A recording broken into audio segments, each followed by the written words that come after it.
5টা বছৰ চুক্তিৰ প্ৰতিটো দফা ৰূপায়ণৰ কাৰণে কেন্দ্ৰীয় চৰকাৰ ৰাজ্য চৰকাৰ সন্মানীয় প্ৰধানমন্ত্ৰী ডাঙৰীয়া গৃহমন্ত্ৰী ডাঙৰীয়া অসমৰ মাননীয় মুখ্যমন্ত্ৰী ডাঙৰীয়াক বাৰম্বাৰ আমি খুব আগ্ৰহেৰে আহ্বান আৰু দাবী আৰু এই দাবী লৈ পেলাই আমি সন্ধাই প্ৰতিটো সময়ত যেতিয়া কেন্দ্ৰীয় চৰকাৰৰ লগত আলোচনা হৈছে দ্বিপাক্ষিক আলোচনা হৈছে যে 125th এমেণ্ডমেণ্ট যি এই চুক্তিৰ মূল আত্মা মূল দফা আছিল যে বিটিআৰ বৰ্তমানৰ বিটিচিক অধিক ক্ষমতা সম্পন্ন কৰা সমষ্টি 60টালৈ বৃদ্ধি কৰা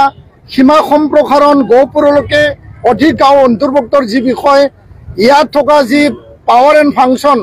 এই পাৱাৰ আৰু ফাংচনটো বঢ়াই নিয়া ইয়াৰ লগতে কেন্দ্ৰীয় চৰকাৰৰ পৰা পোনপটীয়া আৰ্টিকেল 280ৰ দ্বাৰা পুঁজি প্ৰদান কৰা বিটিচি বিটিআৰলৈ এই বিষয়টো আমি দাবী জনাই আহিছিলোঁ আৰু এইটোৰ কাৰণে আগন্তুক উইণ্টাৰ সেশ্যন নৱেম্বৰত হ'বলগীয়া এই শীতকালীন অধিৱেশনত এই বিল পাছ কৰিব লাগে যি বিল 2019ত ৰাজ্যসভাত টেবল কৰা হৈছিল এই বিল পাছ কৰিব লাগে Bodo Kachari welfare autonomous council পূৰ্ণাংগ মৰ্যাদা প্ৰদান কৰিব লাগে গোৱালপাৰা সাউথ কামৰূপ আৰু মৰিগাঁৱত গাঁও অন্তৰ্ভুক্ত কৰিব লাগে কাৰ্বি আংলঙত থকা বড়ো কছাৰী লোকসকলক ST হিলৰ মৰ্যাদা প্ৰদান কৰিব লাগে NDP সকল যিসকলে জেলত আছে CBIৰ মানে স্পেচিয়েল কোৰ্টৰ দ্বাৰা আৰু লগতে যিসকলৰ কেছ এতিয়াও পেণ্ডিং আছে তেওঁলোকক মুকলি আকাশত আনিব লাগে বিদ্যালয় প্ৰাধিকৰণৰ বিষয় আৰু যি আমাৰ যিবিলাক আন্তঃগাঁথনি উন্নয়নৰ কাৰণে 1500 কোটি টকা দিয়া হৈছিল এই প্ৰতিটো যি উন্নয়ন বা ইনফ্ৰাষ্ট্ৰাকচাৰ অনুষ্ঠান প্ৰতিষ্ঠান ইয়াত কাৰ্যকৰী কৰিব লাগে প্ৰতিষ্ঠা কৰিব লাগে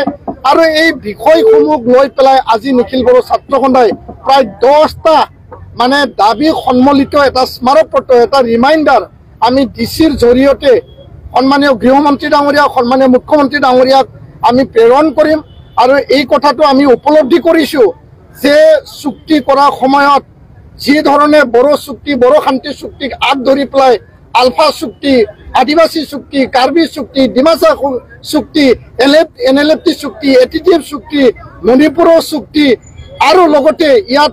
সকলো চুক্তিবিলাক মানে সশস্ত্ৰ গোটৰ লগত মানে প্ৰশস্ত হ'ল চুক্তি কৰা হ'ল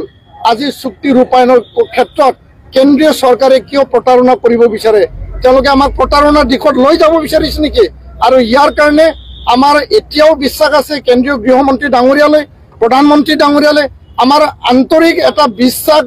সদায় আছে থাকিব কিন্তু প্ৰতাৰণাৰ দিশলৈ যাতে কেন্দ্ৰীয় চৰকাৰে নিনিয়ে অসমৰ মুখ্যমন্ত্ৰী ডাঙৰীয়া চুক্তিৰ সময়ত আমাক প্ৰতিশ্ৰুতি প্ৰদান কৰিছিল যে চুক্তিৰ প্ৰতিটো দফা আখৰে আখৰে কাৰ্যকৰী কৰা হ'ব আৰু গৃহমন্ত্ৰী ডাঙৰীয়াক আমাক প্ৰতিশ্ৰুতি প্ৰদান কৰিছিল দাড়ি কমা সন্মিলিত সকলো দফা 100% ৰূপায়ণ কৰা হ'ব আৰু আজি আমি পুনৰ ৰাজপথত শান্তিপূৰ্ণ গণতান্ত্ৰিক আমি জংগী আন্দোলন বা এই প্ৰতিবাদী ৰেলীত আমি ওলাবলৈ আমি বাধ্য হৈছোঁ কেন্দ্ৰীয় চৰকাৰ অসম চৰকাৰে উপলব্ধি কৰক এই আন্দোলন চলিব আৰু অহা 20 নৱেম্বৰত নতুন দিল্লীত আমাৰ সেমিনাৰ হ'ব উত্তৰ পূৰ্বাঞ্চলৰ 10খন শিক্ষিতক লৈ পেলাই আমি সেমিনাৰ আয়োজন কৰিম বিল পাছ কৰাৰ কাৰণে চুক্তি ৰূপায়ণৰ কাৰণে 21 তাৰিখে যন্তৰ মন্তৰৰ ধৰ্ণা প্ৰতিবাদী কাৰ্যসূচী হ'ব আৰু ডিচেম্বৰ মাহত কোকৰাঝাৰত 2 লাখ লোকৰ মানে ইয়াত মানে অংশগ্ৰহণেৰে 2 লাখ লোক ইয়াত অংশগ্ৰহণেৰে এটা বৃহৎ এটা প্ৰতিবাদী কাৰ্যসূচী ইয়াত ৰূপায়ণ কৰা হ'ব আৰু এই ঘোষণা আমি কেন্দ্ৰীয় চৰকাৰলৈ কৰিছোঁ অসম চৰকাৰলৈ কৰিছোঁ আগন্তুক নৱেম্বৰ ডিচেম্বৰ মাহত যি শীতকালীন পাৰ্লিমেণ্ট সেশ্যন হ'ব এই বিল পাছ কৰক চুক্তি আখৰে আখৰে ৰূপায়ণ কৰক এই দাবীৰে কেন্দ্ৰীয় চৰকাৰ আৰু অসম চৰকাৰ আমি আজি এই প্ৰতিবাদী কাৰ্যসূচীৰে আমি আপোনালোকক আহ্বান জনাইছোঁ আমি দাবী ৰাখিছোঁ আৰু আমাৰ গণতান্ত্ৰিক শান্তিপূৰ্ণ প্ৰক্ৰিয়া আৰু আন্দোলন অব্যাহত থাকিব চলি থাকিব এই কথাটো আমি স্পষ্ট আকাৰে আজি আমি কেন্দ্ৰীয় আৰু ৰাজ্য চৰকাৰলৈ আমি সকীয়াই দিছোঁ ধন্যবাদ